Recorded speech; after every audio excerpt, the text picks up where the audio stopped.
What up, y'all? It's your boy Dawson from D&D TV. Thanks for rating, commenting, and subscribing. Everybody who's donated, those of you all who will, I appreciate it. Also, check out my other YouTube channel, Dawson Speaks TV. Let's get into this story. Now, this story is coming out of Pennsylvania, and it's of this beautiful sister right here, a mother of two, Keiauna Davis. Keiauna Davis had just received her tax refund money, and she didn't put it in the bank. She came to work with a couple $1,000s on her. And she was happy about it. And she told a coworker that, she had just received her tax refund money and she had planned, she was going to do some things with it. Well, while the coworker was acting like she was happy for her, in the back, the coworker was setting up for her to be robbed.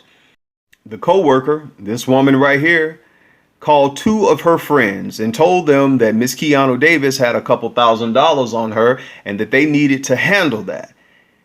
And they attempted to rob her after she got off of work. Well, the robbery didn't go as planned, and Miss Keiauna Davis did fight back and she ran and tried to get away, but eventually she was shot twice and died. I'm going to let y'all look at this video and I will be back with the rest of my commentary.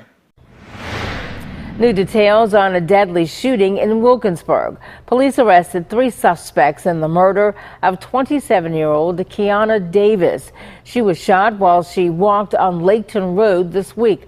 Police say a vehicle pulled up alongside her and then 2 men got out, robbed her, and then shot her. Police arrested Keiauna Scott, Dane Taylor, and Leah Whitley. All right, y'all, let's go in. First of all, my condolences go out to the family and the friends of Keiauna Davis. Also especially to her 2 little children who have to grow up now without their mother. I mean, think about that. To grow up without their mother who was providing for them and taking care of them and working. And it's real sad. And Miss Sunshine ZTV did a video on this and she went in depth with it. So check out her video because she had some really good points in it. All right, now when I first heard this story, I was angry and I'm still kind of angry, and this may be a rant video because the first thing I thought about was this young lady worked.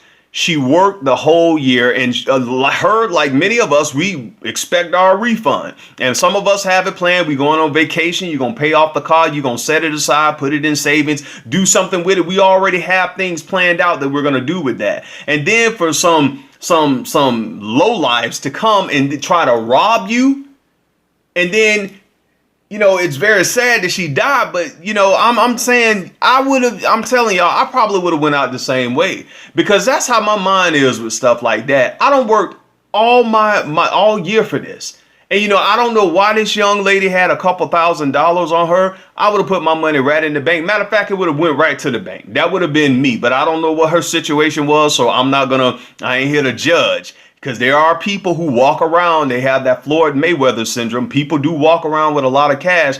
And I know some people who don't believe in banks at all. Their money is stashed away somewhere, wherever they put it. But my thing is, I'm still thinking about the fact that that's her stuff. And that her coworker, and this is why I had to learn this, y'all. And many of us, we have to learn this. Sometimes we want to tell people what's going on with us and we happy and we think people are going to be happy for us. And the truth is, like I told y'all in the video about that Parkland shooter, the truth is some of us, we have associates. We don't really have friends. We have buddies, we have pals, we have all this kind of stuff. But some stuff we really have to keep to ourselves. Last year I went down to the casino and I had, I got a little something, from the casino. But my thing was, I was so calm when that thing hit. You know why I was calm? Because I'm like, wait a minute, I don't know these people around me.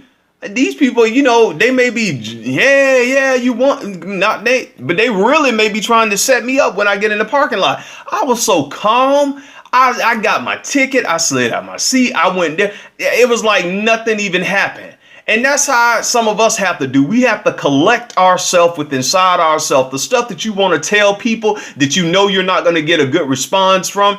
And people really don't have your best interest in mind. Some of us we got to just keep a lid on it, man. And that goes for some of our family members. Some of us can't even talk to them about our successes and our goals and our dreams and things that we have possessed. Because that some of our family members will set us up, man. Now let's look at the little killers right here. These young adults, all of them in their early 20s. And from looking at them, they look like little kids. And I would even go as far to say they probably have kid mentalities. But the thing is, when you stand before a judge, all that is out the window. All they see is what you did, and they're going to charge you as the adults that you are, and you are going to go to prison for a long time.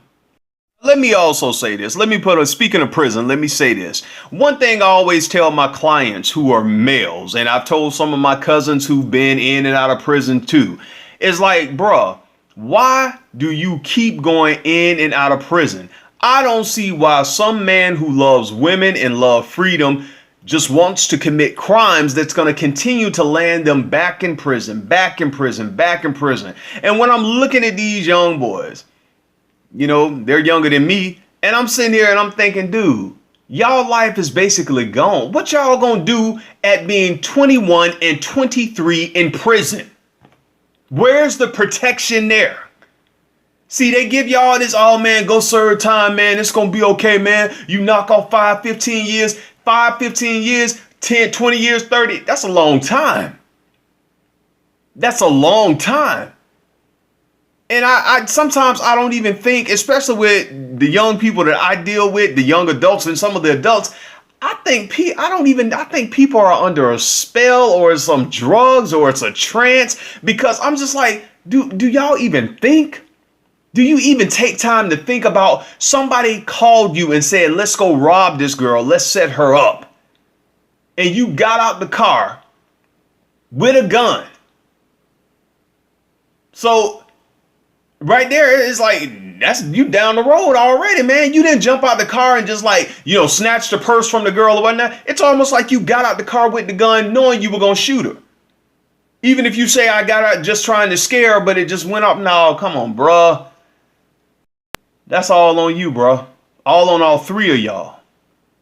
A family has been devastated. A community has been devastated by this. And I'm sure y'all family probably has been devastated. In conclusion, let me go ahead again and say that my condolences go out to the family and friends of Keiauna Davis, as well as those two little girls who are going to have to grow up without their mother. And I also want to say this. I hope that those three right there get everything that's coming to them. I hope the judge throws the book at them. I don't feel sympathy. I don't feel sorry for them. I don't care what their upbringing was. I don't care what happened. Because a lot of people always want to bring in this, oh, well, they grew up in dire situations. Oh, they grew up in poverty. There are plenty of us that came out of poverty.